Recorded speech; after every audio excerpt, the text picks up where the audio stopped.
¿Qué tal, chicos? Muy buenas noches. Ahora sí, vamos a dar inicio ya a nuestra segunda parte. ¿Qué tal? ¿Qué tal? ¿Cómo están? Vamos a ver, vamos a ir compartiendo pantalla respecto hacia lo que veremos a continuación, que viene a ser nuestro tema, pues ahora de falacias, ¿verdad? Sin embargo, pues previo a poder llegar a abordar nuestro tema de falacia, debemos de conocer acerca de qué cosa es lo que aborda en este campo que estudia, qué campo del conocimiento se encarga de estudiar las falacias.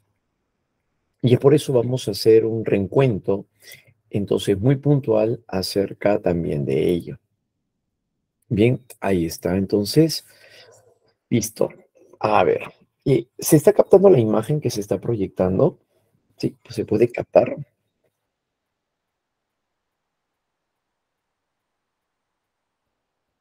Sí, se puede ver, ¿no? Ah, ya, listo, excelente, muchachos. Bien, entonces, bien, en este primer plano vamos a ir tomando en cuenta nosotros que existe una rama del conocimiento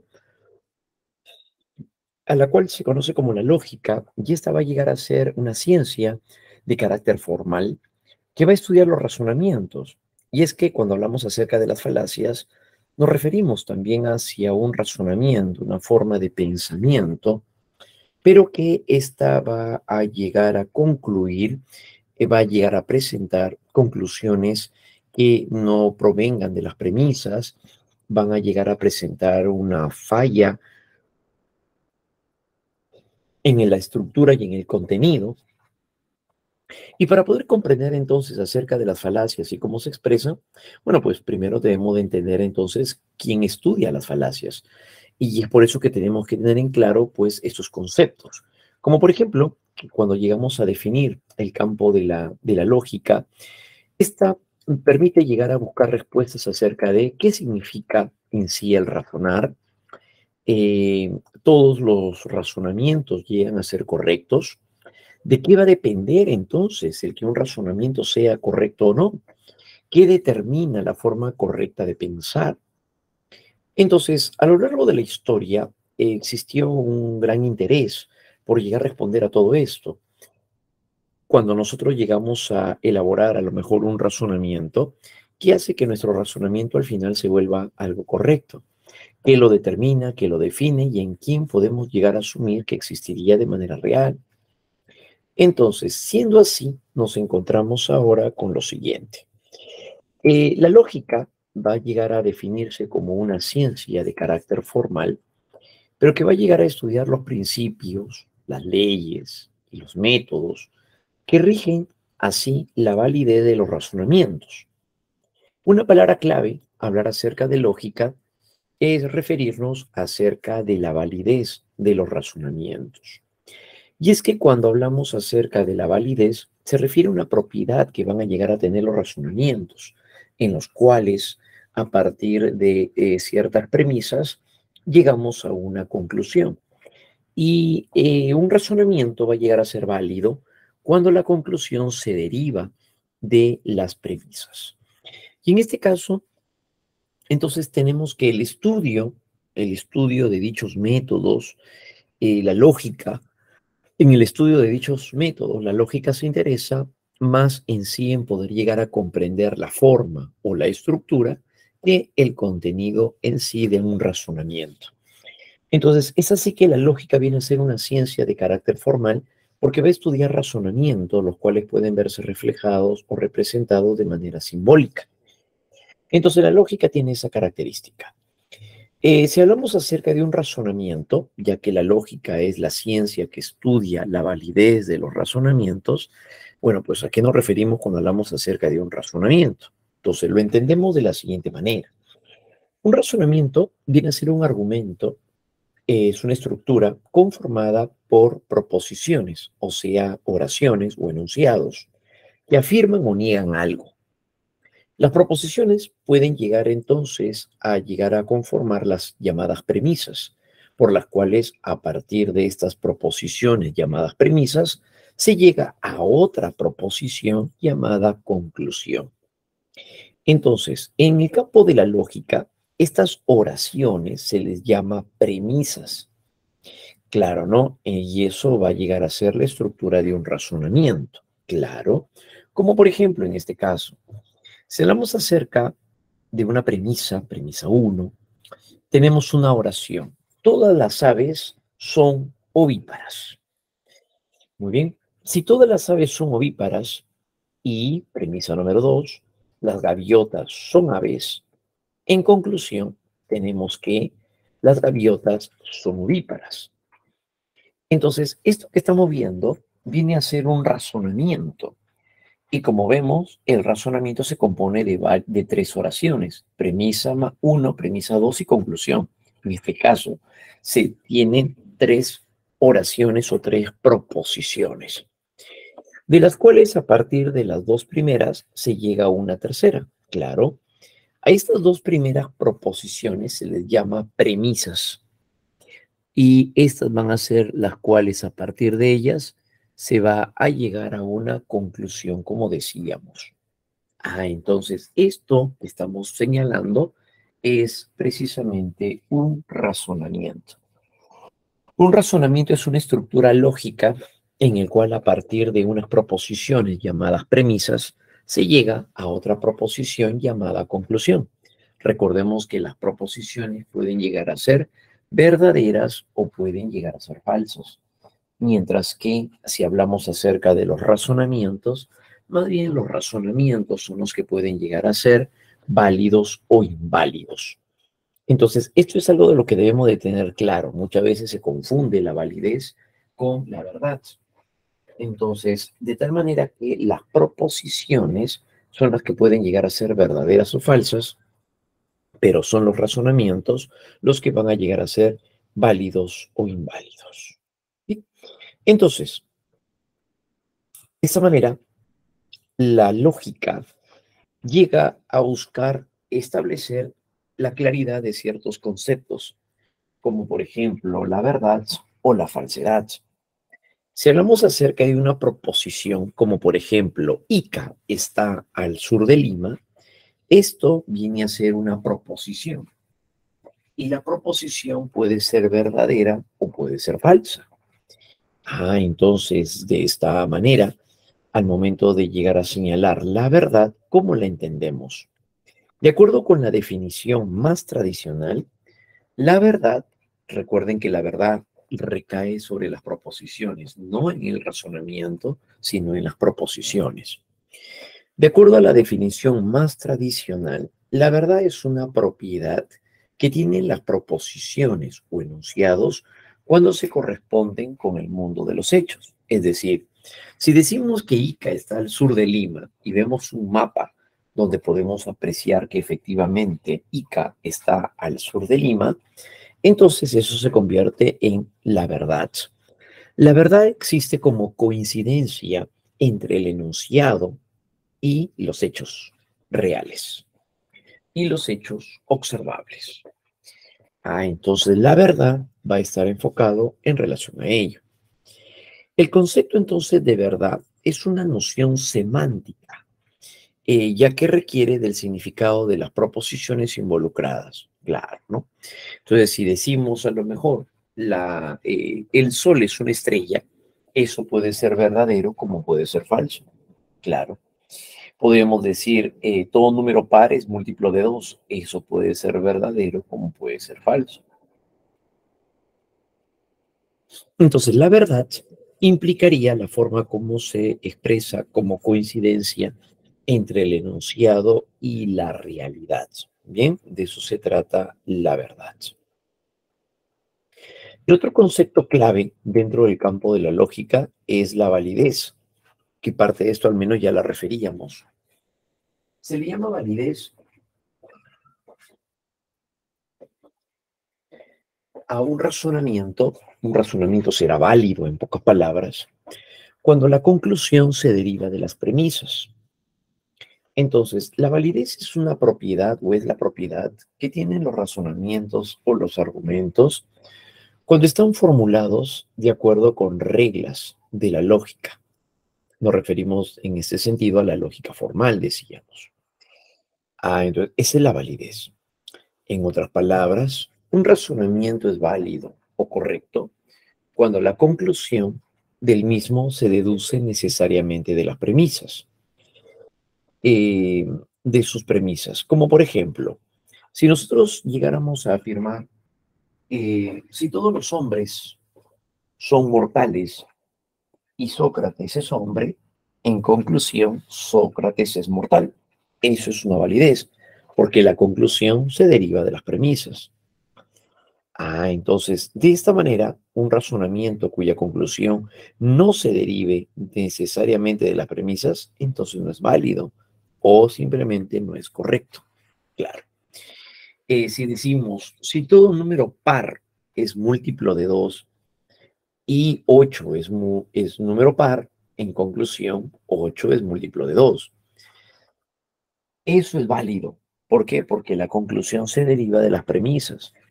Si yo hubiera dicho, si todo número par es múltiplo de 2 y 8 es número par, en conclusión, 4 es múltiplo de 2. Es cierto que 4 es múltiplo de 2, pero no se deriva de las premisas. Entonces, ese razonamiento es inválido. El concepto de validez presenta entonces una noción sintáctica, pues no hace falta el conocer el significado de las proposiciones involucradas para determinar la validez de un razonamiento o de un argumento. Debemos también entonces de conocer cuál es la función que estaría llegando a expresar o a presentar en sí misma.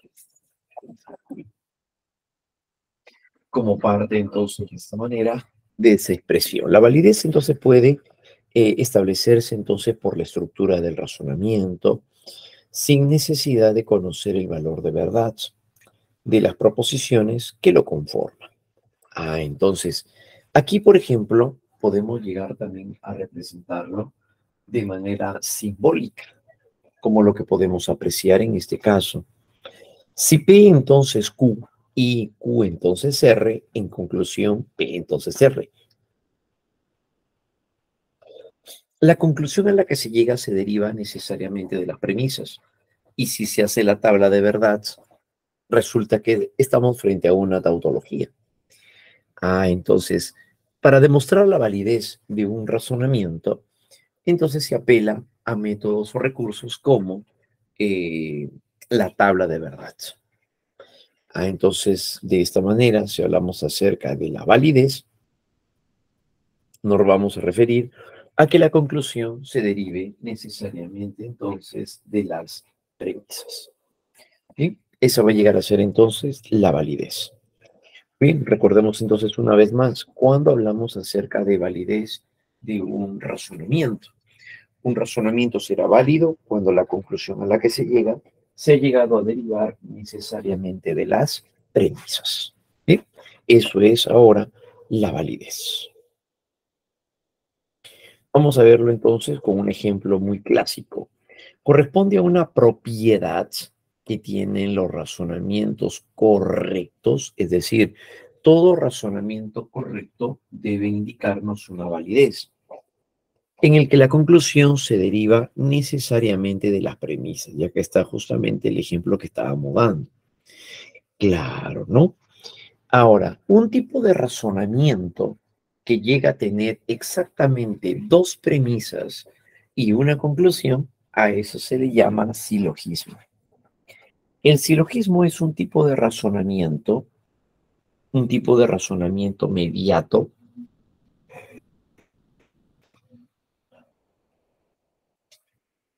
en el cual van a llegar a presentarse de dos premisas, se llega a una conclusión.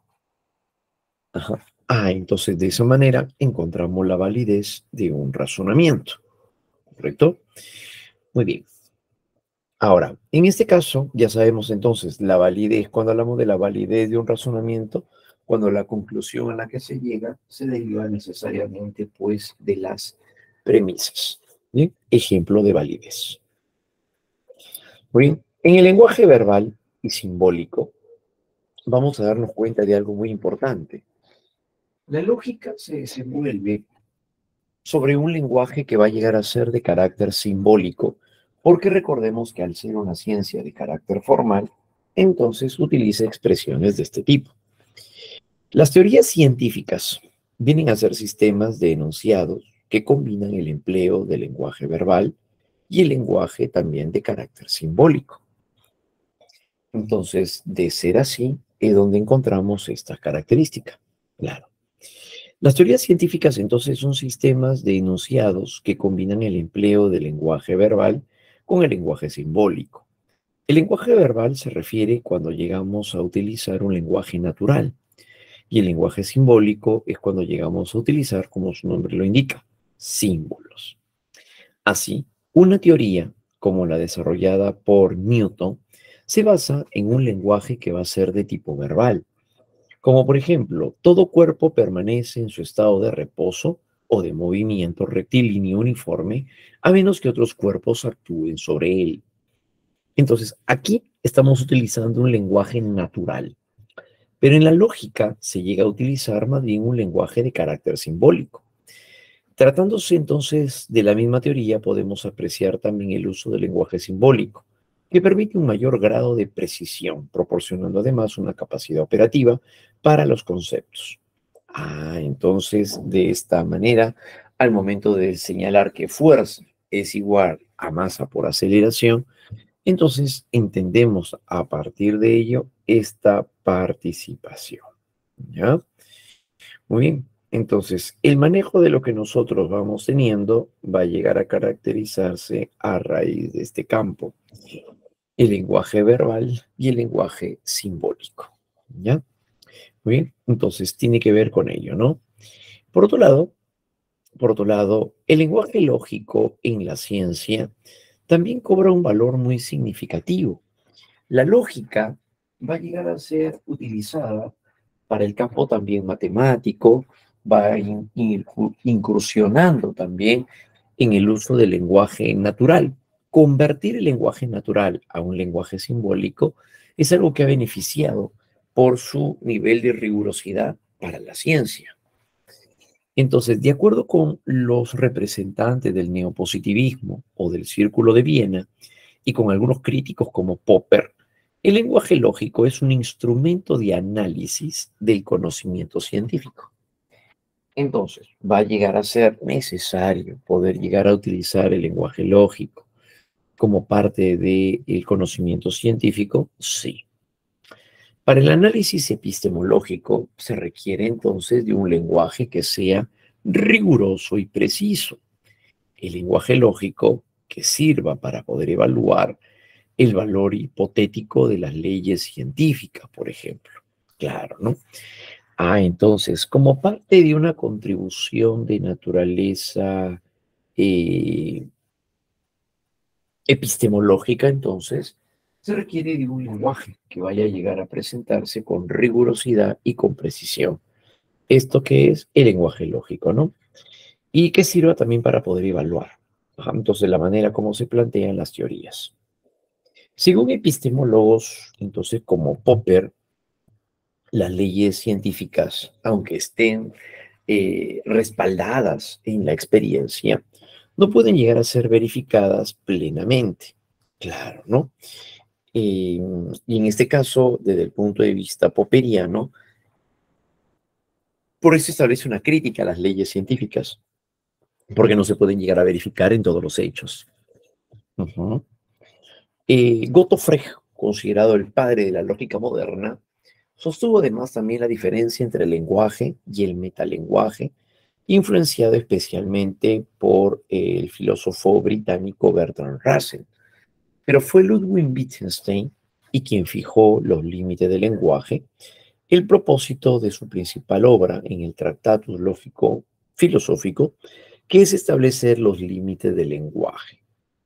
Recordemos que Wittgenstein es quien afirma que la filosofía es la actividad esclarecedora del lenguaje. Esto significa que al momento de llegar a explicar qué es lo que se estaría dando como parte de un aprendizaje, o mejor dicho, el conocimiento, debe de plantearse o debe de plasmarse a través del lenguaje riguroso.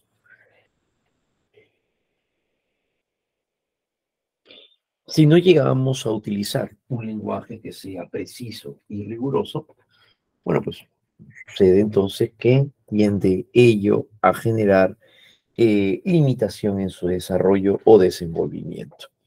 Para Wittgenstein, entonces, existen límites en las expresiones del pensamiento, porque no todo puede ser expresado, pues, a través de ellas. Entonces, Ludwig Wittgenstein, para él, existen límites entonces en las expresiones del pensamiento. Claro, no se puede llegar a conocerlo todo. Ludwig Wittgenstein señala que, por tanto, entonces van a llegar a haber límites en el pensamiento. Muy bien. Entonces, este va a llegar a ser el punto clave, ¿no? Para moldear, para poder plasmar, entonces, estas representaciones se necesita de un lenguaje preciso. El lenguaje que va a llegar a ser de carácter científico debe de ser entonces un lenguaje que sea riguroso, un lenguaje que llegue a ser preciso. Y la manera de encontrarlo, pues, se va a llegar a dar a través de un lenguaje de carácter simbólico. Entonces, por esa razón, Wittgenstein entonces le da un fuerte valor a que la ciencia también se desenvuelve dentro del campo del lenguaje simbólico de la lógica. Wittgenstein expone la correspondencia así entre la realidad y el lenguaje, mediante la llamada teoría figurativa o la teoría pictórica del lenguaje. Recordemos que para Wittgenstein, si existe una coincidencia entre el enunciado y los hechos reales, eso se llama isomorfismo. Esta teoría afirma que una proposición es una figura o una representación de un hecho. Y lo es porque entre proposición y hecho existe un isomorfismo. Posee la misma estructura, el mismo tipo de relación entre sus términos. Claro. Como por ejemplo, la flor es amarilla, la fresa es rosa, la fresa es roja. Entonces, de ser así, el enunciado debe de coincidir con lo que estamos observando. Y de darse ello, entonces eso vendría a ser la verdad. Recordemos nuevamente que para Wittgenstein la verdad tiene que ver con la coincidencia, ¿no? La verdad como correspondencia. Desde esta perspectiva, entonces, la guía para comprender el mundo la encontramos en la lógica. Claro, ¿no? La manera como somos capaces de poder llegar a comprender este ámbito del conocimiento se ve dentro del campo de la lógica. Según Wittgenstein, entonces, el método de las tablas de verdad sirven para poder determinar así las condiciones de verdad de un enunciado, es decir, su significado, su función de las condiciones de verdad de sus elementos atómicos. Entonces, para Ludwig Wittgenstein, las tablas de verdad se estarían volviendo, en este caso, eh, el, la forma en la cual nosotros llegamos a determinar la validez de un razonamiento. Para eso servirían las tablas de verdad. Y esta combinación entre los símbolos de verdad o de falsedad estarían en sí estructurando las condiciones necesarias para poder afirmar así los razonamientos. Bien, entonces de eso se trata, pues también en este caso, ¿no? Entonces, la lógica es aquello que va a llegar a participar en diversos campos y áreas del conocimiento, entre ellas la ciencia. También se le requiere, también se le necesita en cuanto a la expresión de la ciencia. Muy bien, excelente. Ahora, para poder comprender entonces cómo también es que la lógica se ha ido desenvolviendo, tenemos para ello lo siguiente. Como una breve reseña simplemente, para poder conocer de qué manera se ha llegado a diseminar, se ha llegado a expresar el campo de la ciencia, lo encontramos de la siguiente manera también, o la lógica. La lógica es la ciencia formal conocida que en ese sentido más amplio, la lógica matemática, debido a que una de sus principales características a partir del siglo XX ha sido la incorporación a su campo de métodos y símbolos algebraicos. El desarrollo desbordante de la lógica ha dado lugar a que influya decisivamente en la ciencia contemporánea, tanto en sus proyectos teóricos como tecnológicos.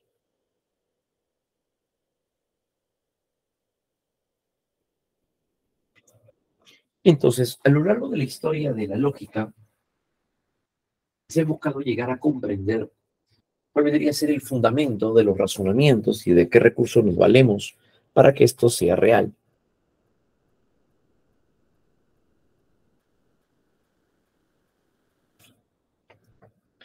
Y aquí vamos a ver entonces una breve referencia acerca de cómo ha ido evolucionando la lógica.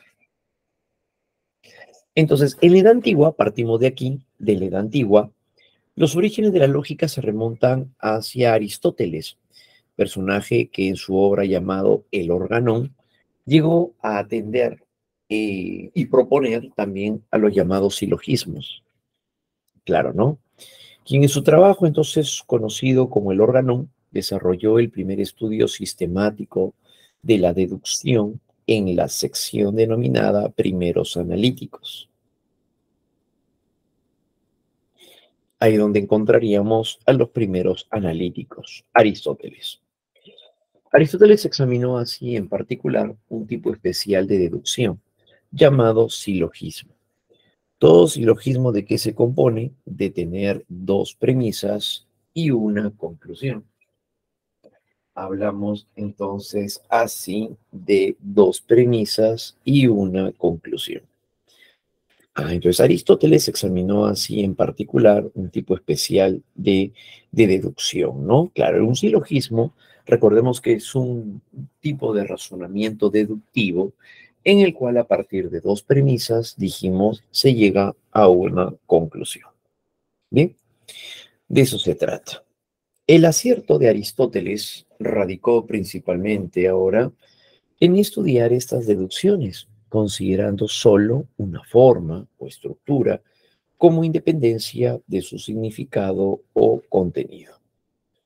Entonces durante la Edad Antigua, entonces se le va a dar un fuerte valor hacia esto, ¿no? Claro, ¿no? El acierto de Aristóteles. Y la lógica aristotélica se conoció así entonces como la lógica silogística, ¿no? La lógica va a llegar a ser entonces de carácter silogística. Entonces, la etapa lingüística tiene un valor muy importante, tiene un valor muy significativo, por llegar a comprender entonces también acerca de esto. Por eso, la lógica aristotélica también se conoce entonces como la lógica silogística. Bien, entonces, la etapa antigua entonces tiene un valor muy importante, muy significativo, ya que es ahí donde se inicia la parte de la lógica silogística y se le conoce a Aristóteles como el padre de la lógica clásica. A Aristóteles se le va a considerar como el padre de la lógica clásica. Por otro lado, en la época medieval, las investigaciones lógicas se centraron más bien en el uso de los silogismos aristotélicos, es decir, los aportes de Aristóteles llegaron a trascender hacia la Edad Media. ¿Cómo se llegan a estudiar los silogismos y cuál es su aplicación? Es aquí donde encontramos a diversos personajes, pero sobre todo el más representativo va a ser Boecio. Esta temática acaparó las preocupaciones de Boecio, Tomás de Aquino, entre otros, y escaparon también a ella Pedro Abelardo, Raimundo Lulio, Guillermo de Ockham, claro que también participó en la escolástica, y que visualizaron también otros horizontes, especialmente este último que trabajó a apreciablemente la lógica proposicional y conoció también sus principales reglas de la inferencia, o sea, del razonamiento. A pesar de no manejar un lenguaje simbólico adecuado, lo cual hizo muy difícil también su tarea. Entonces, el máximo exponente dentro del campo de la Edad Media, bueno, pues vamos a llegar a tener al gran Boecio. Boecio, entonces, principal personaje. Durante la etapa moderna, por otro lado, Durante la Edad Moderna, dejamos la parte medieval y nos vamos a la Edad Moderna. Personajes como René Descartes, ¿no? Kant, ahí lo encontramos en la Edad Moderna. Los especialistas consideran al filósofo alemán Leibniz como el primer genuino precursor de la lógica matemática. Y Leibniz fue justo el primero también en sostener que el método para convertir la teoría de la deducción lógica en una ciencia estricta e infalible, era convertirla en un cálculo mediante el empleo de procedimientos matemáticos. Entonces eso es lo que va a llegar a caracterizar a la ciencia moderna o la lógica moderna.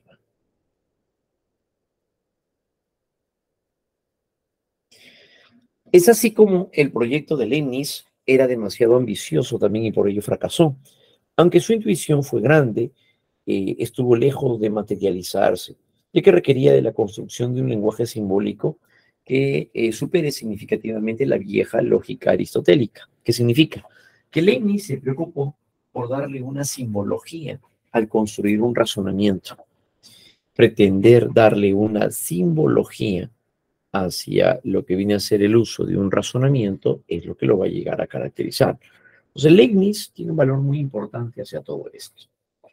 ¿Sí? La Edad Media, entonces, y la Edad Moderna, se le da un fuerte valor a esta característica. ¿Sí? Edad Media y la Edad Moderna, entonces tenemos a Boecio y a Leibniz respectivamente. Bien, recordemos que Leibniz sobre todo figura en cuanto a los aportes de la lógica matemática, ¿no? Nos estamos refiriendo a la lógica matemática. Por otro lado, también tenemos a George Boole. Este personaje también le va a llegar a dar a continuación un fuerte valor a lo siguiente.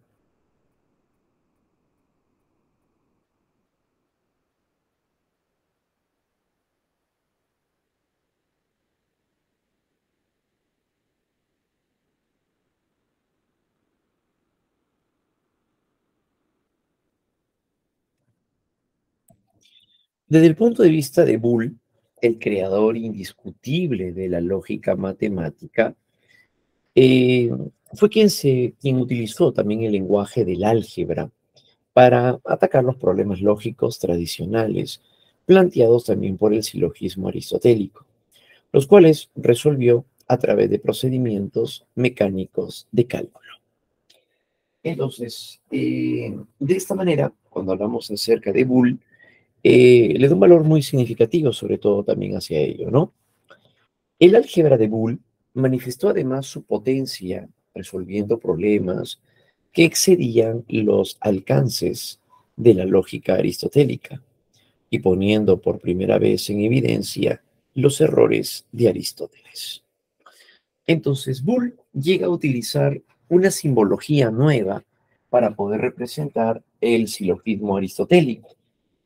Entonces, en este caso, si hablamos acerca de sujeto, predicado, eh, conjunto infinito, entonces todo eso también hace alusión hacia los aportes de Boole. Utiliza una nueva simbología. Otto Frege, como mencionábamos, con su trabajo de conceptografía, propuso un método de cálculo de matrices para la lógica proposicional. Se refiere a la lógica basada en símbolos, muy semejante a la que se usa actualmente. Pero Otto Frege desarrolló también de manera muy importante la lógica predicativa, razón por la cual algunos consideran a Frege como el padre de la lógica moderna, ¿no? Sobre todo la lógica predicativa. Esto tiene que ver cuando se trabaja con clases.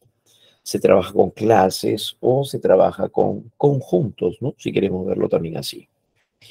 Entonces, es así como también en el ámbito de las aplicaciones tecnológicas, Shannon aplicó el álgebra de las proposiciones al diseño de circuitos eléctricos en 1938, lo que constituye también el aporte más importante a la construcción de las modernas computadoras electrónicas digitales.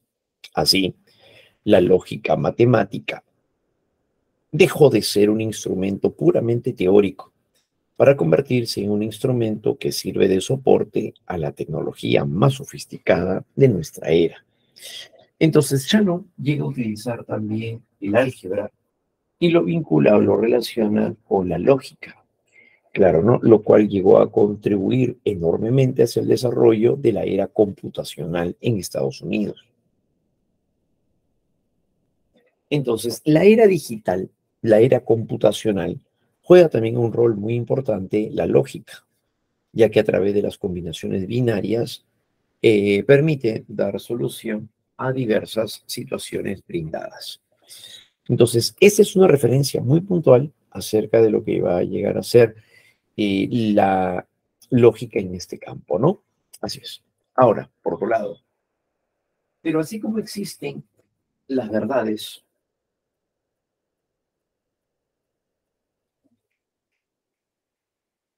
o existe la verdad,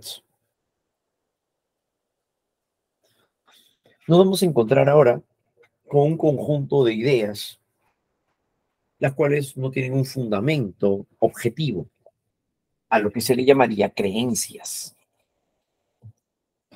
Las creencias entonces son las ideas de la realidad que damos por supuestas al hacer nuestra vida, o sea, como convicciones firmes sobre la naturaleza última de la realidad, cuya verdad o la falsedad no tiene por qué entonces ser empíricamente comprobable, ¿no? Claro, o sea, las creencias son aquellas de las cuales no podemos poner en tela de juicio racional su condición. En la vida cotidiana, sí, con frecuencia, la creencia entonces no se vincula con la verdad. Por otro lado, en la matemática, la ciencia empírica y la propia filosofía se cree únicamente aquello que puede demostrarse en un modo concluyente o plausible. Entonces, es ahí donde nos encontramos, ¿no? Que la matemática, la ciencia empírica y la propia filosofía se utilizarían también de diversas formas para poder fundamentar el conocimiento real.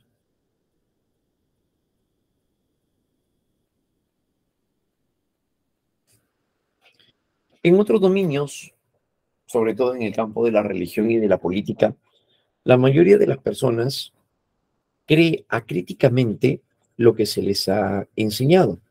No hay una preocupación por corroborar si las afirmaciones asumidas son verdaderas o tienen verdaderamente esta condición. Como por ejemplo en el caso de las creencias religiosas, a eso es a lo que se le llama fe. El poder llegar a creer en aquello de lo cual no necesita de un soporte, de un sustento racional. Por otro lado, también el concepto de creencia es una categoría psicológica y no epistemológica. Dicho de otro modo, la verdad o la falsedad no se atiene a criterios intelectuales, sino más bien de tipo emocional. ¿Por qué es importante llegar a señalar esto? Porque cuando hablamos acerca de las creencias, esto tienen sobre todo también un soporte, un estilo que va a llegar a brindarse o a presentarse de carácter racional. Solo que las creencias no van a estar dentro del campo de lo presentado dentro del ámbito de la verificación, ¿no? Claro. Entonces, las creencias van a llegar a ser formas de pensamiento con las cuales también vamos concatenando unas con otras. ¿No?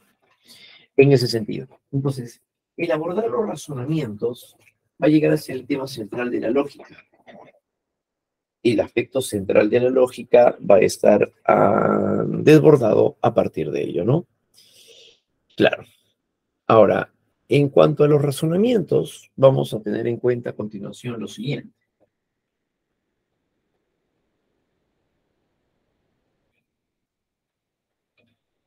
Cuando nos referimos acerca de los razonamientos, nos encontramos con el razonamiento no válido.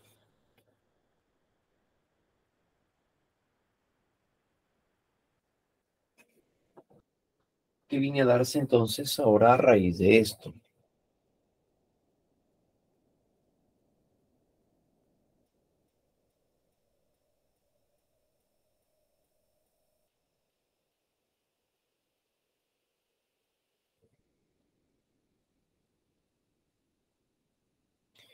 Ahora, en el campo de los razonamientos, debemos de recordar que los razonamientos pueden llegar a ser correctos o incorrectos, válidos o inválidos.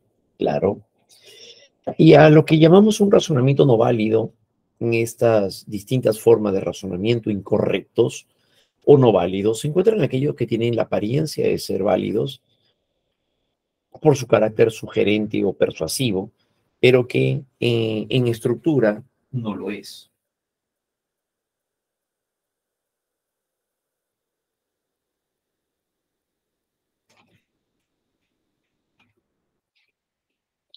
Entonces, siendo así, aquellos razonamientos en los que se presenta una conclusión, pero que no se deriva necesariamente de las premisas, es donde se conoce como falacias.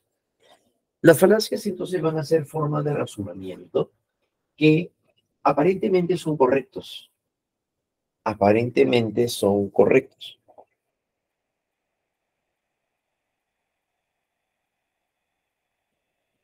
Y las falacias estarían expresando ello, ¿sí? Las falacias entonces son formas de razonamiento aparentemente correctos.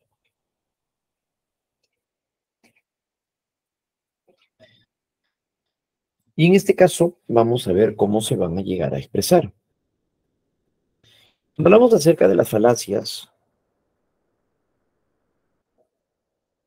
en general, las falacias vienen a ser un error de razonamiento. Esto significa que es una forma de razonar, pero que no es correcto.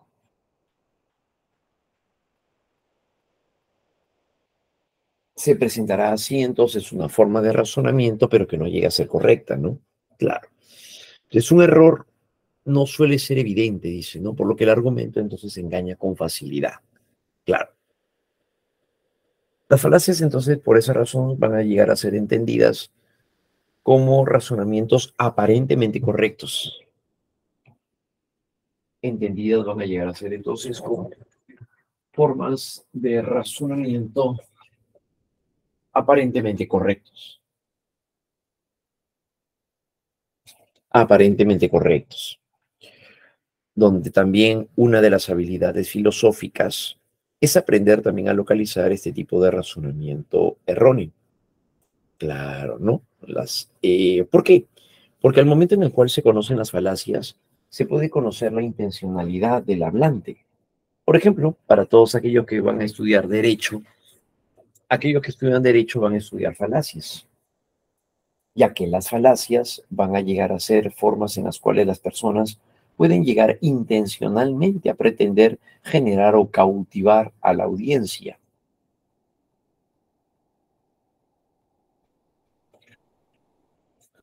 porque van a llegar a ser persuasivas. Pero al momento de reconocer la falacia,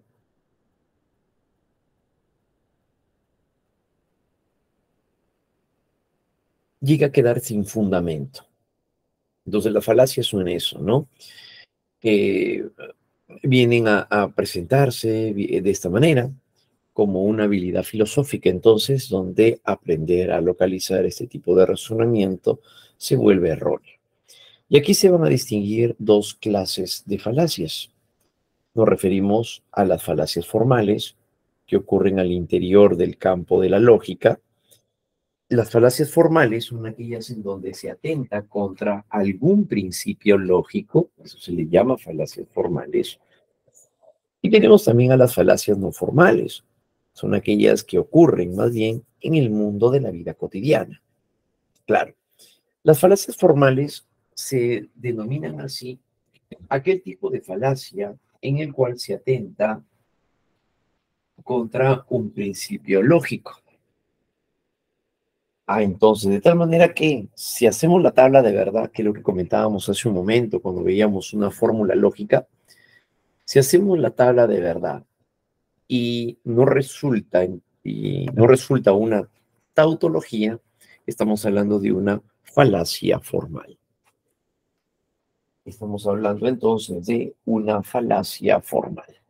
Las falacias formales entonces son aquellas que se van a llegar a presentar, ocurren en el interior, dice, del campo de la lógica, ¿no? Un aspecto muy importante que se debe de tomar en cuenta.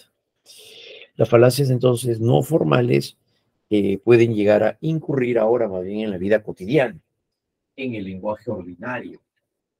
Las personas cuando pueden llegar a pretender convencer a otras, pueden llegar a utilizar también falacias. Claro, ¿no? Porque estas pueden llegar a ser altamente persuasivas. Claro, ¿no? Y eso es lo que lo va a llegar a presentar. En este campo, nosotros nos vamos a centrar más bien en lo que van a llegar a ser las falacias no formales. Recordemos que es importante eso, al menos tenerlo presente. Las falacias serán formales cuando atentan contra los principios lógicos. Eso será una falacia formal. En cambio, las falacias no formales son aquellas que tienen que ver con en la vida cotidiana.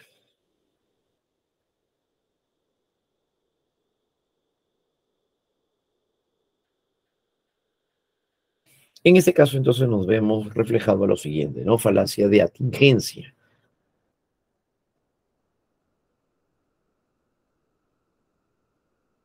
Un primer grupo de falacias no formales, porque, por cierto, estas se dividen en falacia de atingencia y falacia de ambigüedad. Tenemos falacia de atingencia y falacia de ambigüedad. Bien, aquí vamos a encontrarnos ahora con lo siguiente.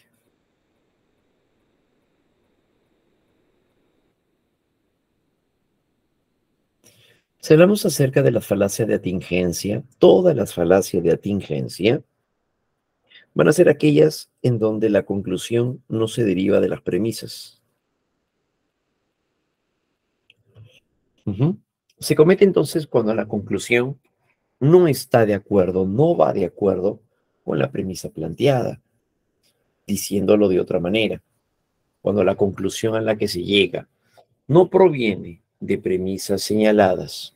Sin embargo, como toda falacia no formal, se vuelven convincentes, porque debido a la multifuncionalidad y emotividad del lenguaje, se logra una conexión psicológica, más no de tipo lógica, entre las premisas y la conclusión, como si fuese válida, a pesar de que no proviene de esas premisas. Claro. Entonces, a eso se refiere, ¿no? Cuando hablamos acerca de las falacias de atingencia. Todas las falacias de atingencia son aquellas en las cuales la conclusión a la que se llega no se deriva entonces de las premisas. Claro, ¿no? En general es así. En esencia es así. Dentro de las falacias de atingencia, vámonos ahora con este primer grupo de falacias.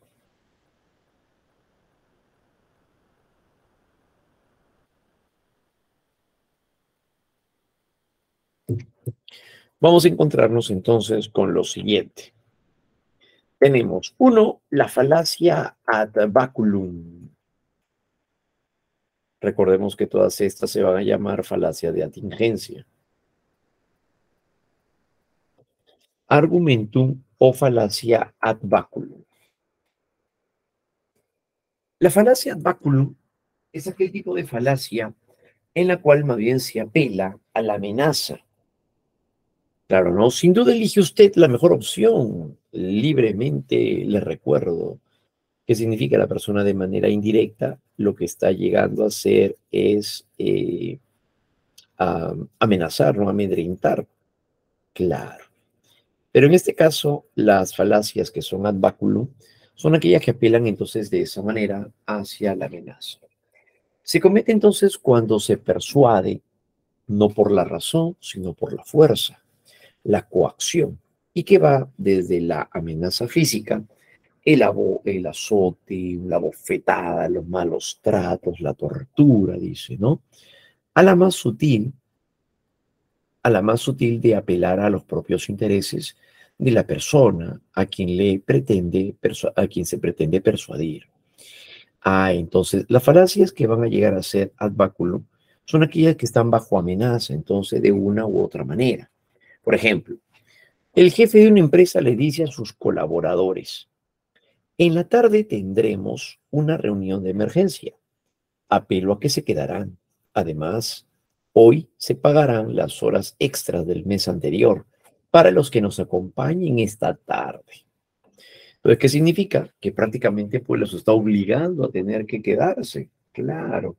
Pues aquí el colaborador va a llegar a sentirse obligado a tener que hacerlo. Entonces, esa es una falacia ad baculum. De esa manera, ahí encontramos una falacia ad baculum.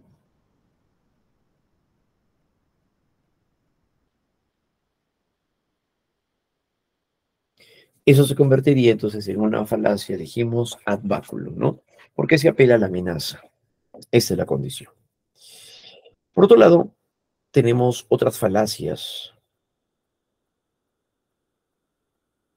Ad hominem ofensivo.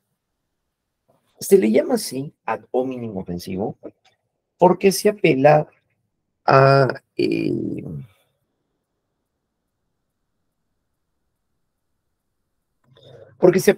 hacia ir contra el hombre, contra la persona.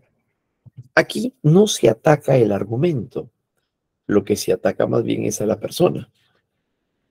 Entonces, se comete al no mostrar la incorrección o la falsedad de argumentos de otra persona, sino mediante la descalificación de la persona que los defiende. Es también entonces un argumento ad hominem, aquel que lleva a descalificar determinados argumentos, apelando así a las circunstancias que envuelve a la persona que lo sostiene. Entonces, aquí las personas que presentan este tipo de falacias no tienden a atacar el argumento o buscar la manera en la cual se pueda llegar a confirmar la invalidez del mismo, sino que se prefiere atacar a la persona.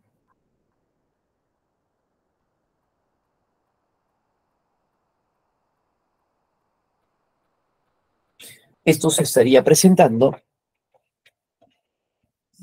entonces sobre la base de esto, ¿no?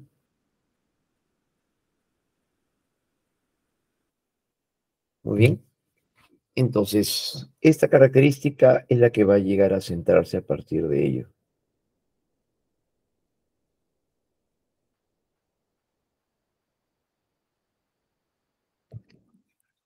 Esa es la característica principal, ¿no?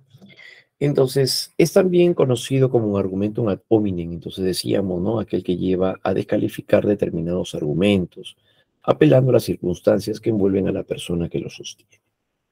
Por ejemplo, decíamos aquí, la defensa de esa nueva ley no da lugar. Además, usted habla de transparencia y honestidad cuando no ha reconocido hasta ahora a su hijo por el cual está siendo procesado legalmente. Entonces, en este caso sucede algo bastante peculiar. La defensa de esa nueva ley, dice, no da al lugar.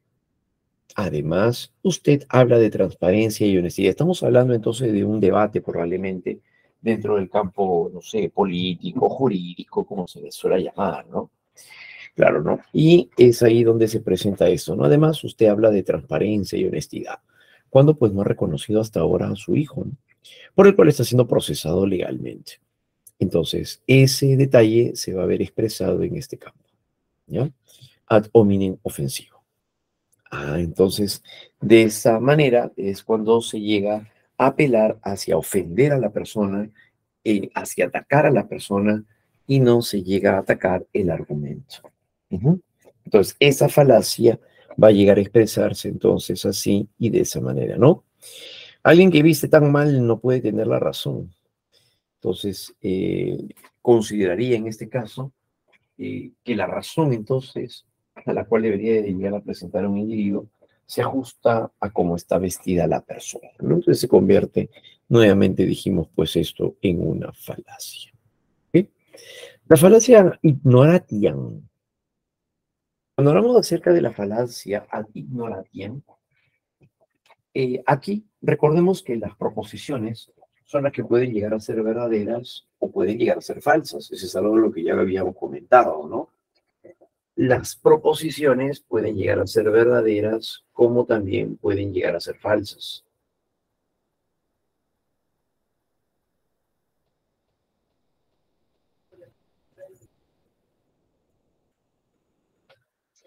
Pero sucede que al momento en el cual presentamos una falacia ad ignoratiam, ¿qué es lo que nos va a decir ahora? En una falacia que es de carácter ad ignoratiam, es la que nos estaría diciendo más bien a continuación lo siguiente, ¿no? Una proposición es verdadera si es que no se ha demostrado que sea falsa, o es falsa ya que no se ha demostrado que es verdadera.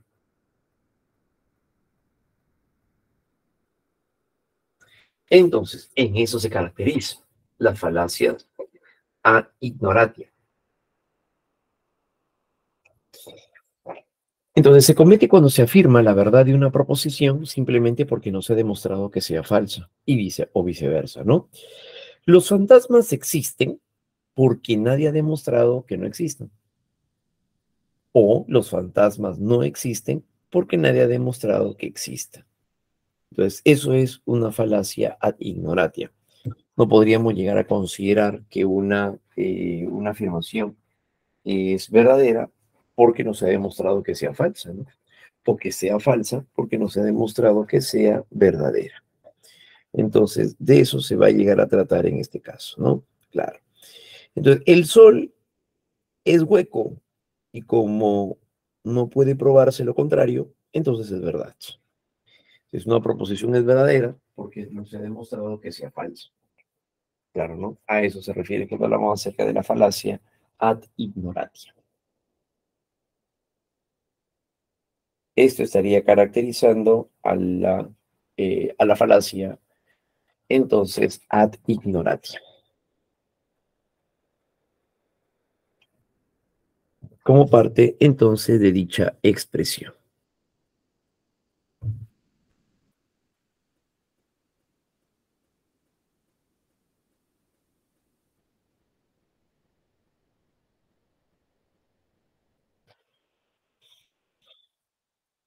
Muy bien. La falacia, entonces, ad ignorantia. En la falacia ad misericordiam, por otro lado, cuando nos referimos a una falacia ad misericordiam, será una falacia ad misericordiam cuando se apela a la piedad o se apela a la clemencia. Muchas veces las personas pretenden llegar a persuadir únicamente apelando pues al afecto, ¿no? Claro, generando un impacto de este tipo.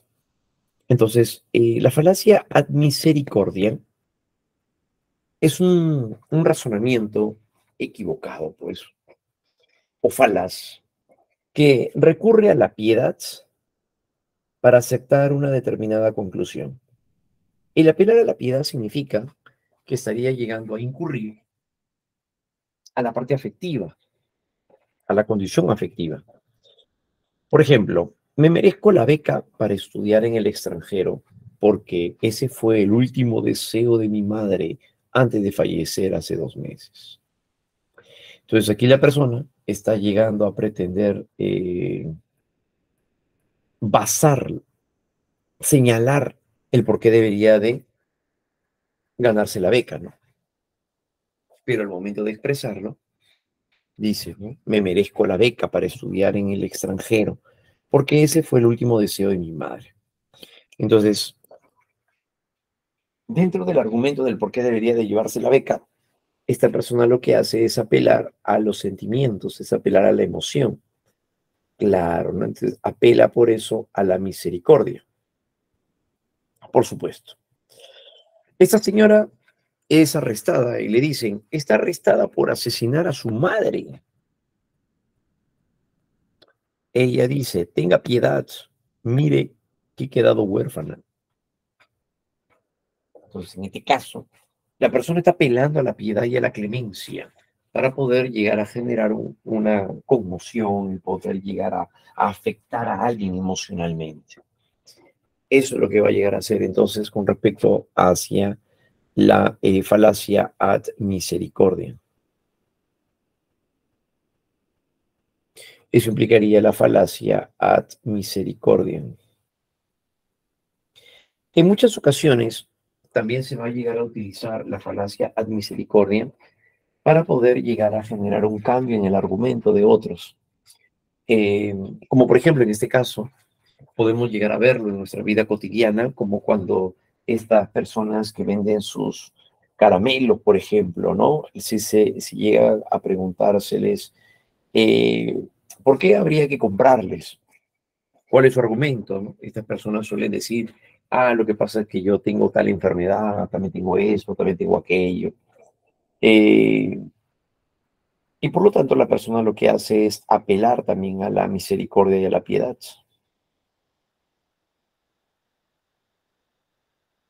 Eso también sería entonces una falacia a misericordia. Estaría basándose entonces en ese tipo de expresión. ¿Ya? Muy bien. Entonces de eso se trata cuando hablamos acerca de la falacia ad misericordia. Muy bien. Bueno, como un punto clave entonces dentro también de lo que estamos viendo, ¿no?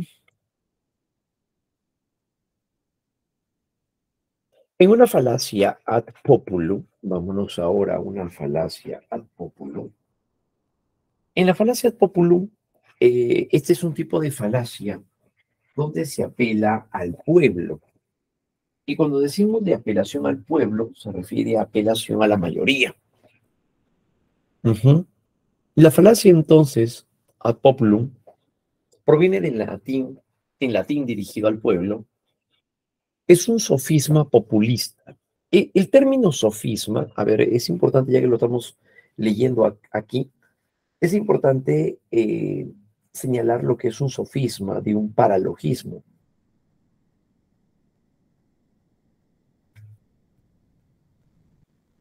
Y es que cuando hablamos acerca de un sofisma, el sofisma va a llegar a convertirse en un tipo de falacia, es concebido como un tipo de falacia, pero que se presenta de manera intencional. Ese es un sofisma. Si una persona sabe que va a pretender generar un impacto en otros e intencionalmente utiliza, por ejemplo, ad misericordia, que me ocurre, o apela a la mayoría que estaría en contra de alguien, una persona en particular, para poder generar un mejor impacto en el argumento, eso se llama sofisma. El sofisma entonces es una expresión que es de carácter intencional.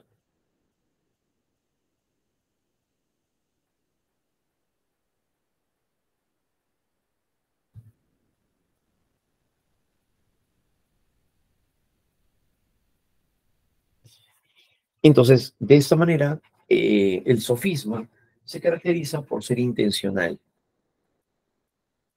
A diferencia del sofisma, en el caso del paralogismo, es cuando se llega a apelar a una falacia, pero sin intención.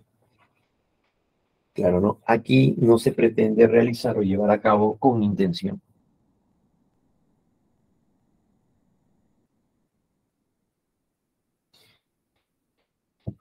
Quienes estarían tendiendo a llegar a presentar este tipo de eventualidad de los paralogismos, por ejemplo, podrían llegar a ser a lo mejor los niños, pueden cometer una falacia sin intención de querer hacerlo. Entonces, eso se llama sofisma. Muy bien, es una falacia que implica responder a un argumento o a una afirmación apoyándose en la supuesta opinión eh, que de ello tiene la gente, la historia o el fervor popular en general, en lugar de referirse al argumento por sí mismo. Claro, ¿no? Por eso se le llama ad populum, porque se apela al pueblo, se apela a un grupo grande de individuos. Los argumentos entonces ad populum se suelen usar en discursos más o menos populistas, donde predominan también las emociones, ¿no? Y también en las discusiones cotidianas.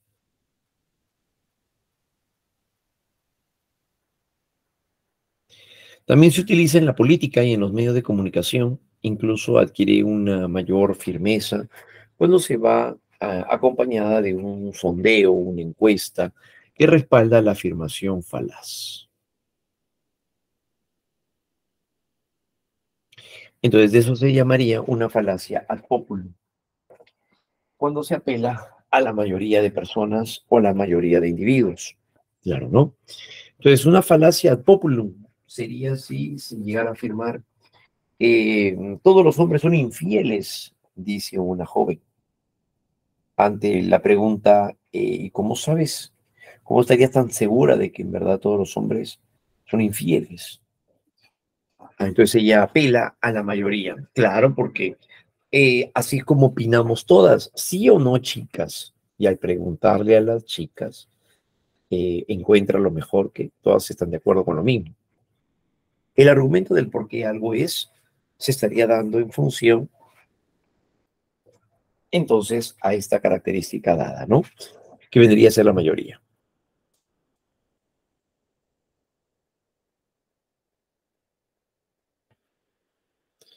Ejemplo, de seguro eres una persona posesiva, Mariela, ya que todo, como todos dicen, las mujeres solo esperan las cosas que sean como ellas quieren. Entonces, de ser así, esa es una falacia ad populum. Eso va a corresponder entonces a una falacia ad populum. Muy bien.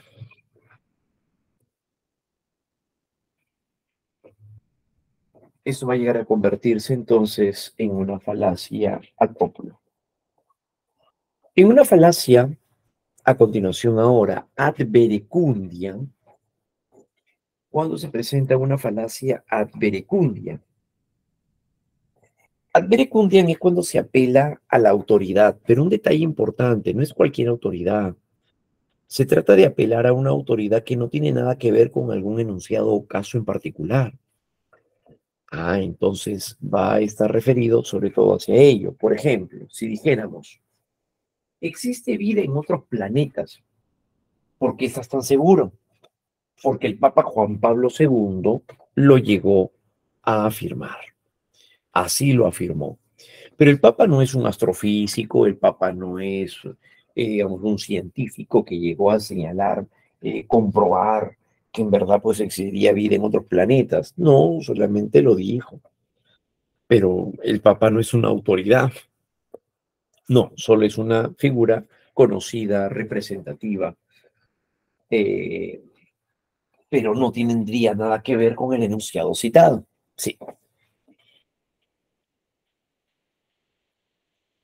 Entonces, es el argumento que la autoridad defiende la verdad de una proposición basándose en la autoridad de quien la dice. Existe vida entonces en otros planetas, y de seguro ha de ser así, ¿no? En la década de los 90, el Papa Juan Pablo II así lo afirmó.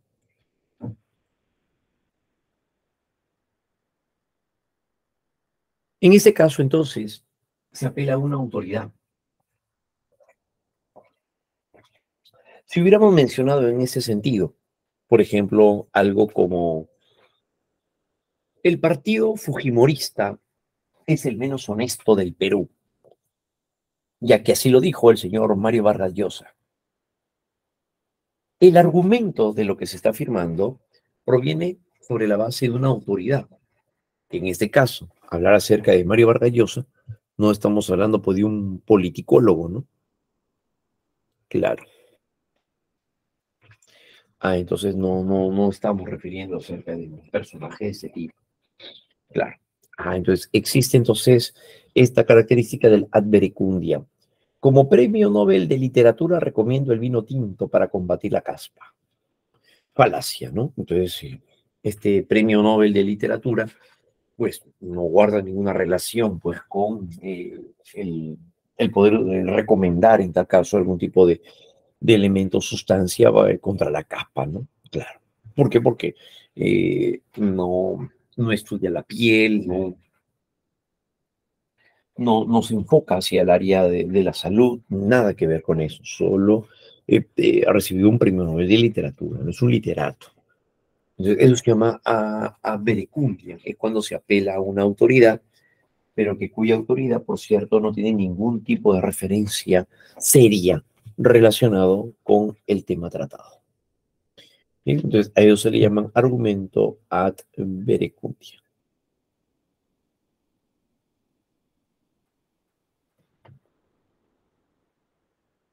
Bien. Por otro lado, también tenemos, entre otras falacias, la falacia de causa falsa.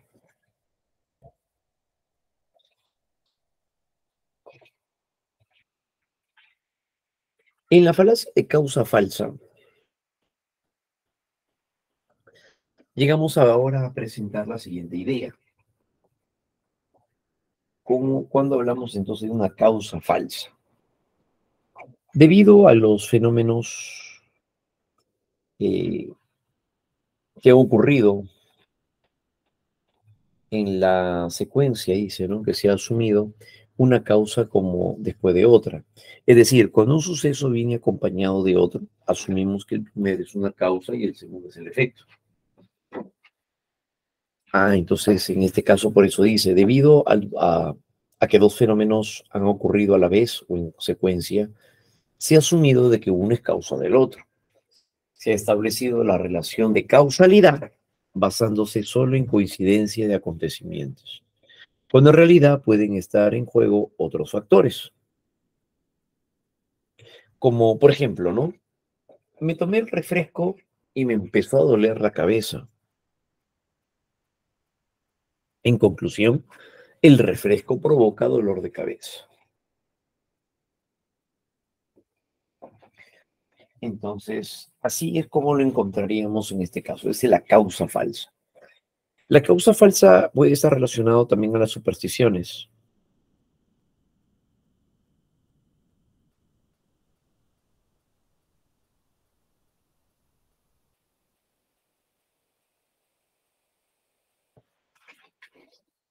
Entonces, la causa falsa viene porque un hecho viene después de otro.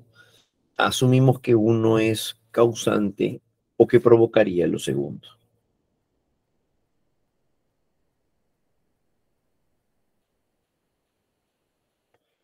Muy bien. Eso vendría a ser entonces la causa falsa. Característico sobre todo también de las supersticiones. Si una persona llega a bajar, a caminar por debajo de una escalera y termina resbalándose, cayendo sentado, esta persona dice, caminar por debajo de una escalera trae mala suerte.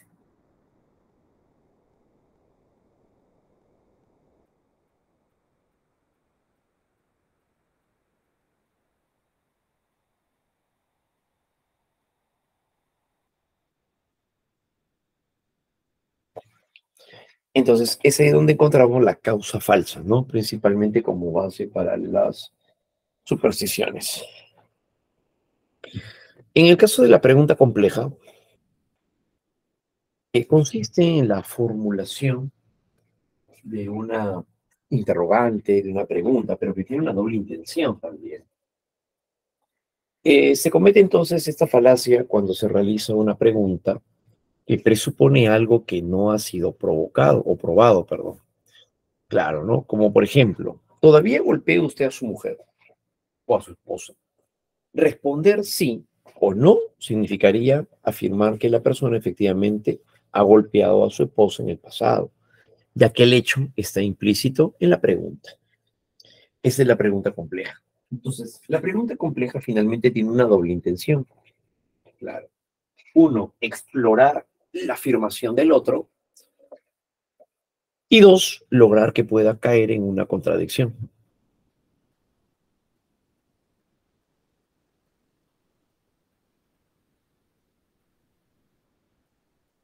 Entonces, la pregunta compleja va de esa manera. Muy bien, la pregunta compleja, ¿no?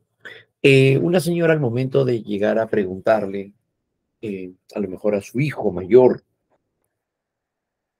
ha demorado bastante en llegar. ¿Cómo la pasaste con tus amigos? Al decirle de frente, ¿cómo la pasaste con tus amigos? Sin preguntar con quién estuviste. ¿Y por qué llegaste tan tarde? Lo que está realizando la mamá es una pregunta compleja. Estaría entonces presentando la conducta compleja. Claro, la pregunta compleja. ¿Por qué? Porque aquí la persona estaría llegando a presentar un comportamiento basado en una interrogante que, como ya dijimos, estaría buscando una doble intención. Estaría entonces buscando llegar a presentar una doble intención.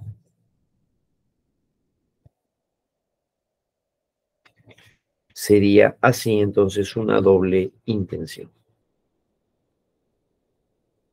Muy bien, por ese lado sería entonces la pregunta compleja, ¿no? Eso implicaría la pregunta compleja.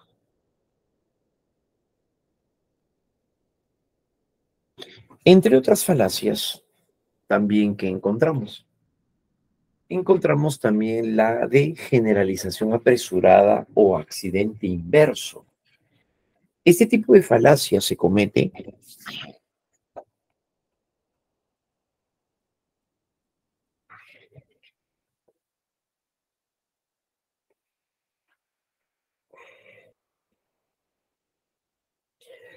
al momento en el cual llegamos a presentar una premisa, pero que no es suficientemente prueba, como por ejemplo, ¿en qué casos?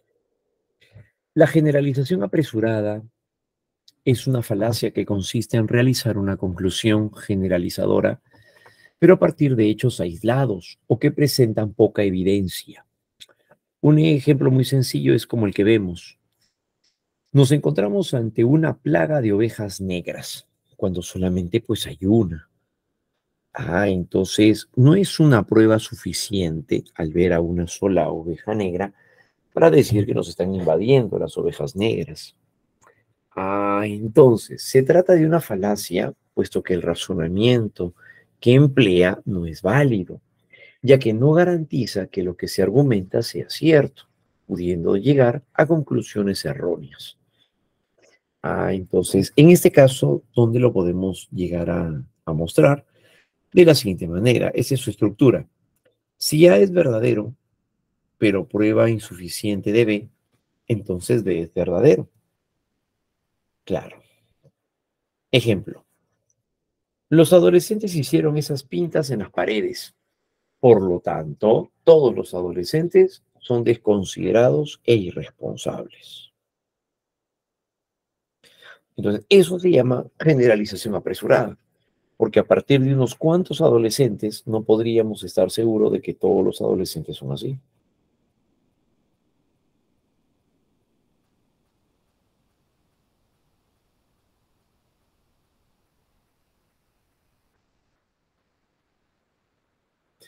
Entonces, la generalización apresurada tiene que ver con eso. Cuando a partir de un elemento o un hecho consideramos que todo provenga de él. Claro, ¿no? Generalización apresurada, dijimos, o también llamado de accidente inverso. Muy bien. Esa sería entonces la falacia, ¿no? También tenemos a continuación la falacia de accidente.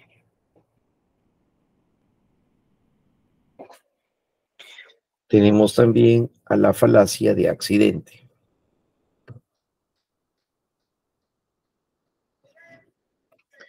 La falacia de accidente, o también llamado de dicto simpliciter, ¿no? Es una falacia que consiste en tomar lo accesorio como la esencia, es decir, garantizar algo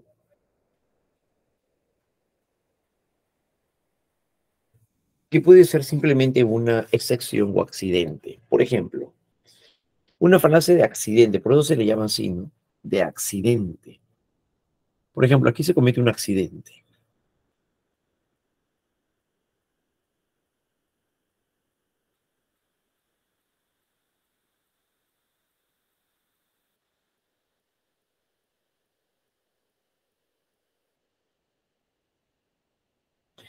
Entonces, en este razonamiento tenemos a continuación, las aves vuelan, premisa número 1.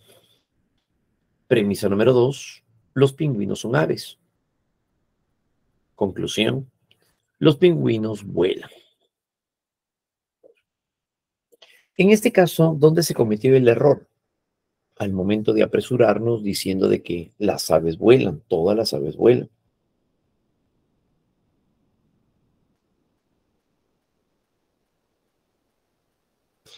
De esa manera, entonces, el error ha sido atribuido como esencia a todas las aves de una especie, una cualidad que solo tienen accidentalmente algunas de ellas.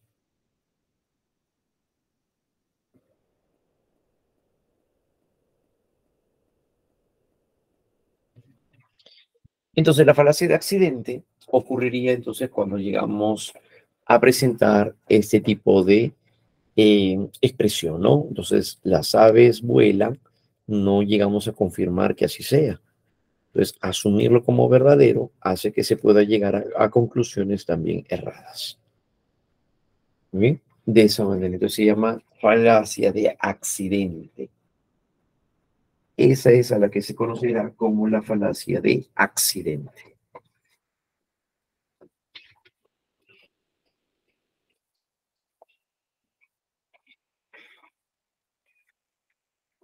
La falacia de petición de principio, a continuación,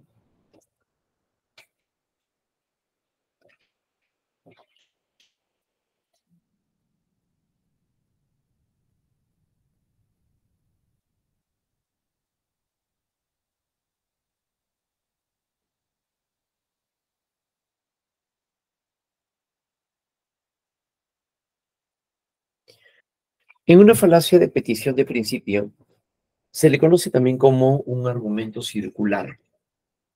¿Por qué? Porque luego de haber planteado las premisas, las conclusiones tienden a regresar a lo que ya se afirmó en la premisa.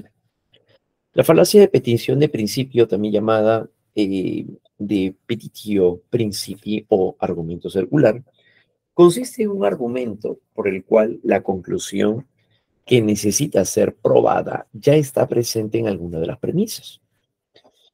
La falacia de petición de principio entonces tiene la estructura de lo que dice A es cierto porque lo que dice A es cierto. Estamos ante una falacia ya que la conclusión a la que se está probando se asume sin pruebas, por lo que no existe garantía de que así sea cierta. Dice entonces, es una falacia que se utiliza frecuentemente en política y también en publicidad. Ejemplo, el presidente siempre toma las decisiones correctas. El presidente ordenado llevará a cabo X cosa. Por lo tanto, ha tomado la decisión correcta.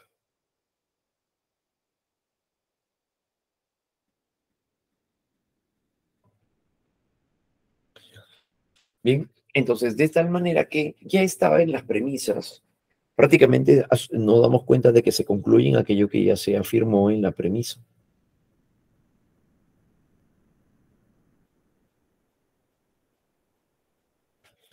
Entonces, esa es la falacia de petición de principio, donde la conclusión a la que se llega se estaría llegando también a señalar ya como expresión dentro de las premisas.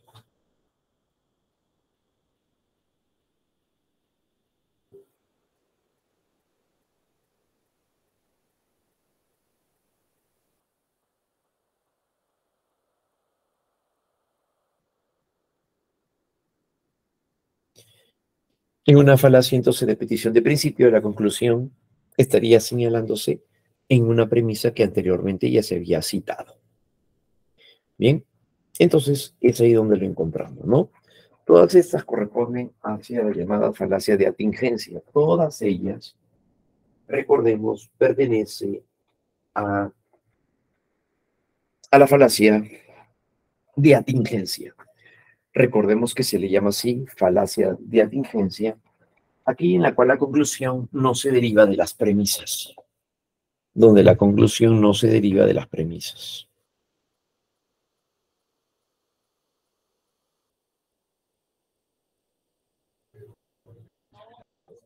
Vamos ahora hacia las falacias de ambigüedad. Falacias, jovencitos, de ambigüedad.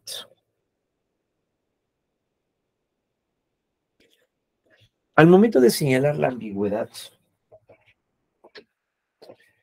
hace alusión hacia un enunciado o un argumento.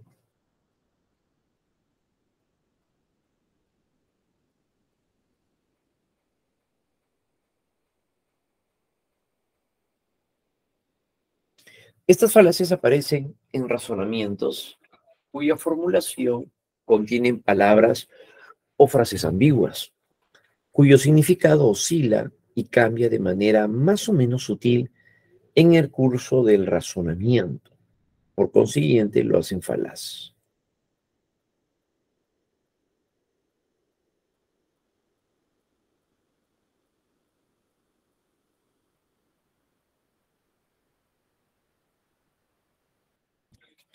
Entonces, estas falacias de ambigüedad se le llaman así cuando se comete el error en el uso del lenguaje.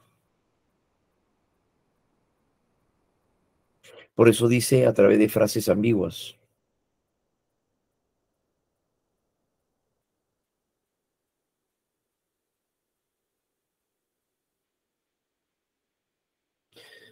Entre las principales falacias de ambigüedad tenemos al equívoco. El tipo de falacia llamado equívoco es aquel que se desenvuelve sobre la idea de una ambigüedad semántica. Equívoco.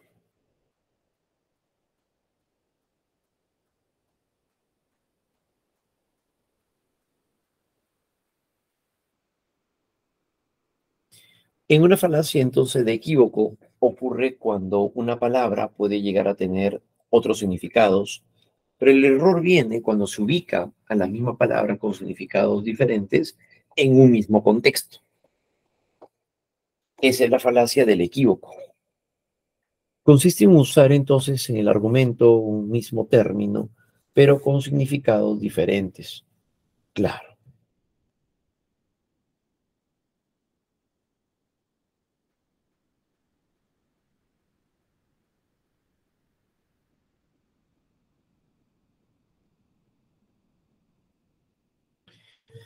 Tal entonces, como se explica antes, este tipo de falacia de ambigüedad utiliza la misma palabra o término en el mismo contexto del argumento, pero con significados diferentes.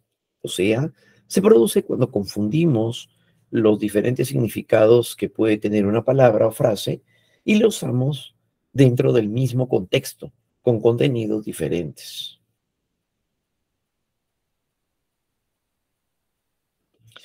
Entonces, ejemplo, cuando tiene la palabra heroína dos acepciones. Uno significa droga y otro significa virtud. La heroína es dañina, se refiere a la droga. Pero Micaela Bastidas fue una heroína. En conclusión, Micaela Bastidas fue dañina. Ahora, entonces, estamos utilizando la palabra heroína en dos contextos distintos. La palabra heroína como droga y la palabra heroína como una cualidad o una virtud. Entonces, es ahí donde aparece el equívoco. Ahí donde se presenta el equívoco. El equívoco tiene que ver entonces, lo señalábamos acá, con significados diferentes.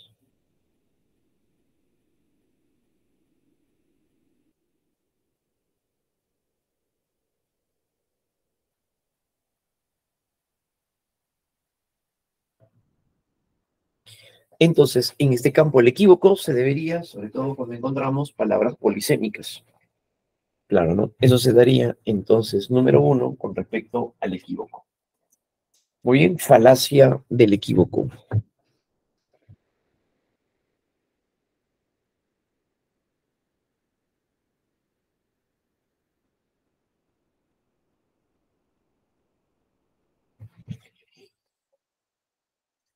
En el caso de la anfibología, ocurre cuando el descuido se da por el orden de las palabras. Entonces, aquí decimos, se produce cuando se argumenta a partir de premisas cuya formulación es ambigua debido a su estructura gramatical.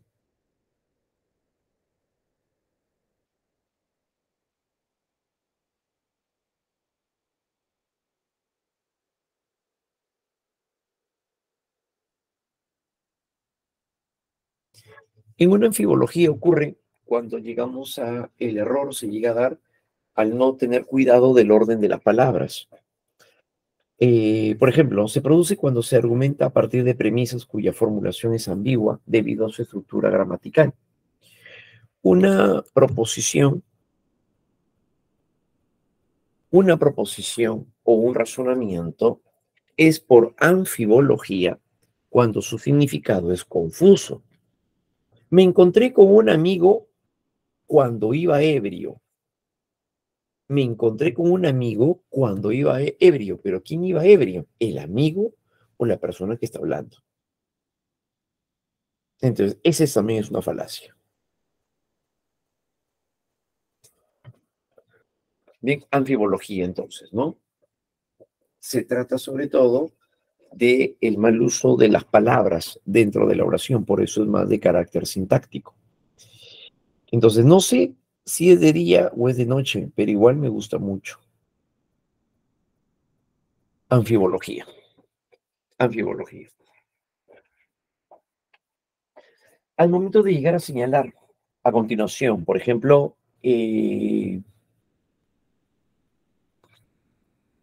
anfibología. Al momento de llegar a señalar una expresión, por ejemplo, también asociada con ella, ¿no?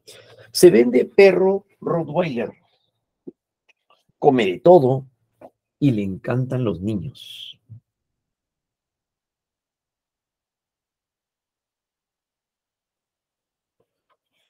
Entonces, en este caso, estamos cometiendo una anfibología. Ya el significado se vuelve confuso y ya no tenemos, pues, los mismos recursos, ¿no? No sé si es de día o es de noche, pero igual me gusta mucho. No está precisando nada.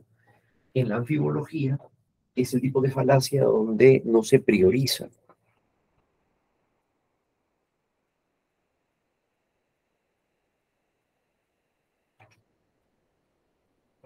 Entonces la fibología va por ese camino, ¿no? Claro. Todas, recuerden, estas que estamos viendo provienen de la ambigüedad.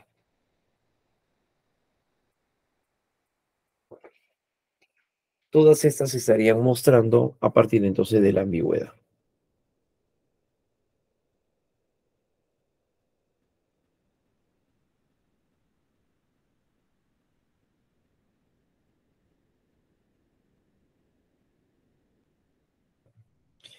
Entonces, en las manifestaciones que se dan a partir de la anfibología, tenemos que ver con el orden. El descuido está en el orden de las palabras. Claro, eso se llama anfibología, ¿no? Al momento de decir, ayer me mordió el perro de tu hermano, eh, es la manera como se utiliza de manera no usual el orden de las palabras. Parece interpretar entonces como que estaría insultando a lo mejor al hermano.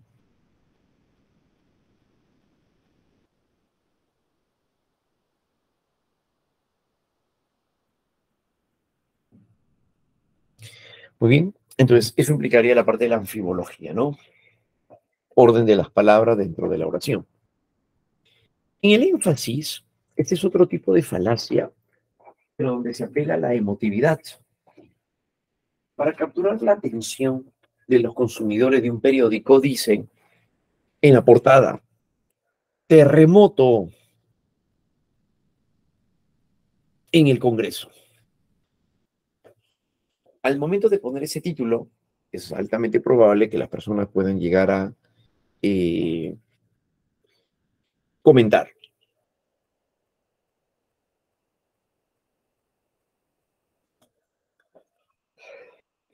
Entonces, de esta manera en el énfasis se da así, ¿no? Es cometida esta falacia en el momento en el que el autor del argumento pronuncia con un acento inadecuado una frase, lo cual lleva entonces a creer, a pensar algo previamente sin tener certeza de lo que realmente se buscaba.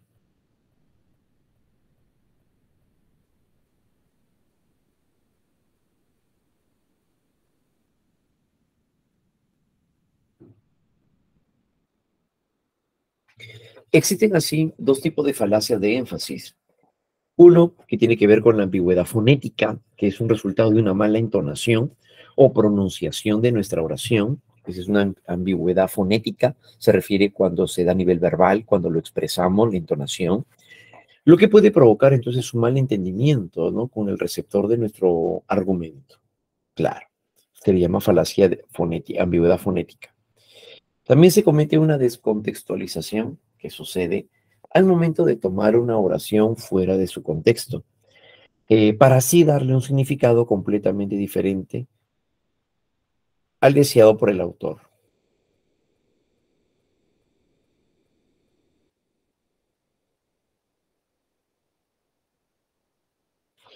Entonces, en este campo, hablar acerca del énfasis es también llegar a presentar una frase, un enunciado, que puede llegar a caracterizar. Se comete esta falacia en un razonamiento cuya naturaleza engañosa o carente de validez depende de un cambio, de una alteración en el significado.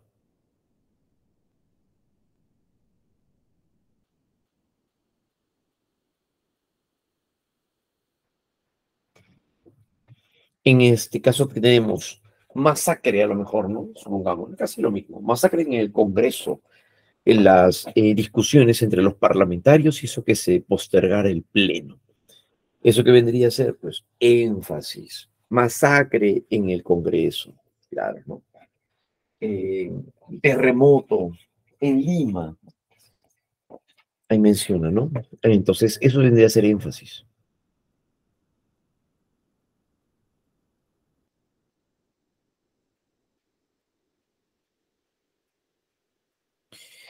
Entonces, en el caso del énfasis, es ahí donde se puede llegar a tener como realce el uso, pues, ¿no?, de estas expresiones. Ujú. De esa manera, ¿no? Énfasis, el énfasis. En el caso de la composición,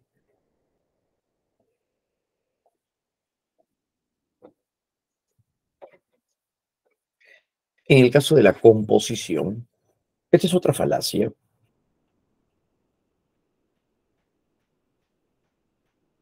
que consiste en hacer creer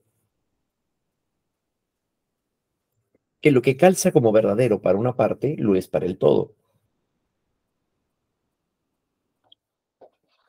Ejemplo, el equipo de fútbol X tiene dos jugadores que son unas estrellas y han jugado varios mundiales.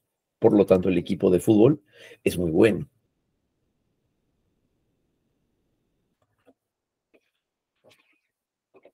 Al momento de llegar a apelar entonces a los dos jugadores como estrellas, se define luego que así es por ello bueno todo el equipo. Cuando decíamos por eso entonces, en las formas de argumentación,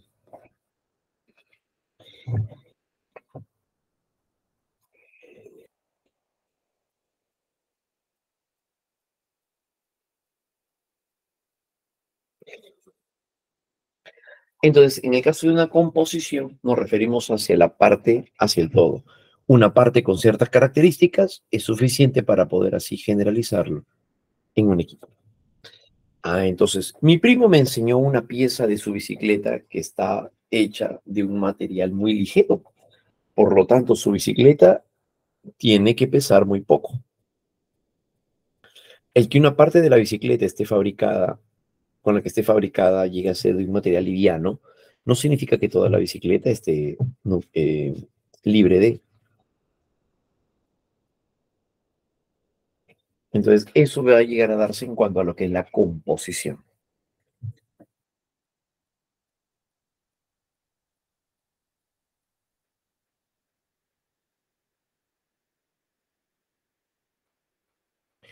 Composición, entonces, se entendería como la falacia de la parte todo. La parte de algo es suficiente para poder argumentar o hacer una generalización. En el caso de la división, en el caso ahora de la división, ¿qué estaría sucediendo? La falacia de división consiste en hacer creer que lo que es verdadero para el conjunto, o sea, para todos, lo es también para la parte. Los ingenieros ganan fuertes sumas de dinero. Juan es ingeniero, por lo tanto, Juan gana fuertes sumas de dinero. Entonces, eso vendría a ser una falacia de división, muy semejante a la anterior, solo que la anterior, como es composición, va de la parte al todo. En cambio, aquí se analiza del todo a la parte.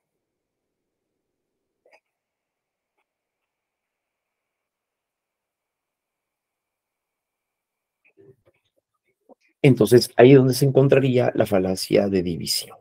¿Ya, muchachos? Bien, composición entonces es ir de una situación particular a una situación general. Claro, ¿no? Y en una división, más bien es al revés, cuando una expresión general se concluye en algo particular.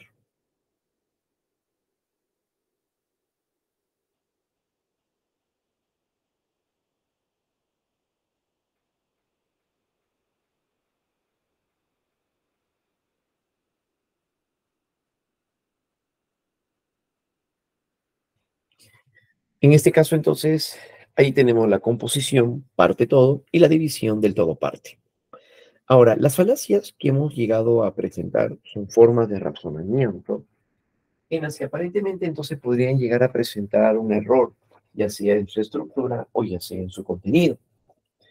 Pero por otro lado existen algunas formas de razonamiento de las cuales no se tiene una solución certera. Se conoce con el nombre de paradojas. La paradoja proviene del griego antiguo paradoxos, que es contrario a la opinión pública, dice, ¿no? Y es un argumento sorprendente que pone en cuestión los límites de nuestra capacidad argumentativa. En una afirmación que se contradice, es una afirmación que se contradice a sí mismo y se caracteriza porque a pesar de su aspecto razonable, conduce al establecimiento de una contradicción de carácter circular. ¿Qué significa? Que se busca inapropiadamente llegar a respuestas. Algo muy parecido como la paradoja de ¿qué fue el primero, el huevo o la gallina? Entonces, de ser así, eso viene a ser una paradoja.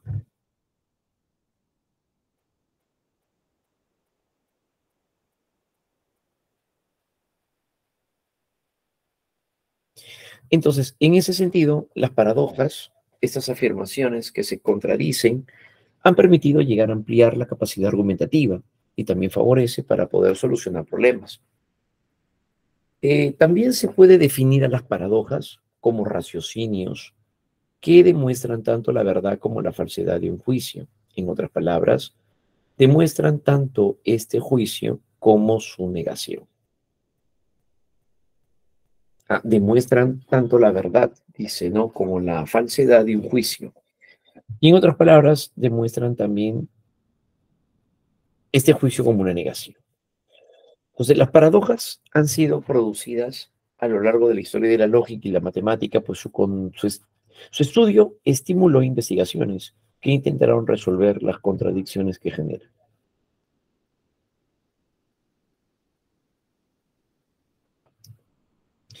Actualmente uno de los métodos más usuales para resolver las paradojas consiste en el empleo y la distinción de los niveles lingüísticos y metalingüísticos. Y las paradojas son importantes porque permiten ampliar lo que es el pensamiento crítico. Tener solamente una afirmación donde aceptamos tal cual es no permite el avance o el desarrollo también del conocimiento de carácter científico. Entonces, las paradojas también van a llegar a mostrar esta condición. Las paradojas entonces estarían expresando de esta manera. Por supuesto. Aquí, por ejemplo, hay una paradoja también, ¿no? El historiador, biógrafo y filósofo moralista Plutarco, durante casi 2000 años, llegó a presentar la paradoja de Teseo, el mítico rey fundador de Atenas, hijo de Eta y Eseo, o, según otras leyendas, de Poseidón. Dice, en esta paradoja, el barco en el que Teseo y la juventud de Atenas regresaron de Creta tenía 30 remos y fue reservado por los atenienses, incluso hasta la época de Demetrio de Falero, ya que retiraron los viejos tablones a medida de que se descomponían e introdujeron madera nueva y más resistente en su lugar, tanto que este barco se convirtió en un ejemplo permanente entre los filósofos. Para la pregunta lógica de las cosas que crecen, un lado sostiene de que el barco sigue siendo el mismo y el otro afirma que no. Si el barco fue conservado por los atenienses hasta la época de Demetrio de Falero, eso querría decir más o menos 300 años. Con tantos reemplazos, ¿era la nave la misma? Si con la madera vieja construirían otro barco idéntico, ¿cuál de los dos sería entonces el original? ¿El que tiene las tablas originales o el que ha sido restaurado? Entonces, a eso se le llama una paradoja. Eso implicaría la paradoja, ¿no? Ya que asimismo o por sí sola llega a caer en una contradicción. Claro. Entonces, al momento de llegar a darse las paradojas, una de las contribuciones más importantes es que nos permite el juicio, nos permite evaluar, nos permite el pensamiento crítico. Nos permite de esa manera el pensamiento crítico. Claro, ¿no? Y es eso justo lo que se va a llegar a evidenciar, pues, en este caso. Claro, ¿no? Bien, entonces, eso es lo que vamos a ir viendo dentro de ese sentido. Entonces, las paradojas sirven para eso, ¿no? Para poder ampliar el pensamiento crítico, sobre todo también el pensamiento argumentativo y evitar las falacias. Entonces, las paradojas también tienen una contribución muy importante hacia el avance del conocimiento, el pensamiento crítico, porque recordemos que son como dilemas y no se pretenden resolver los dilemas, ¿no? O mejor dicho, no se resuelven los dilemas, pero sí pretendemos solucionarlo sobre una base de carácter racional. Entonces, de ser así, sí tendría entonces un aspecto muy significativo, ¿no?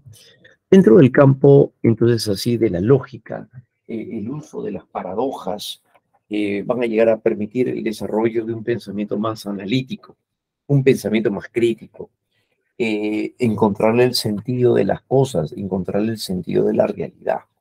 A eso se refiere entonces dentro del campo de la lógica. ¿Ya?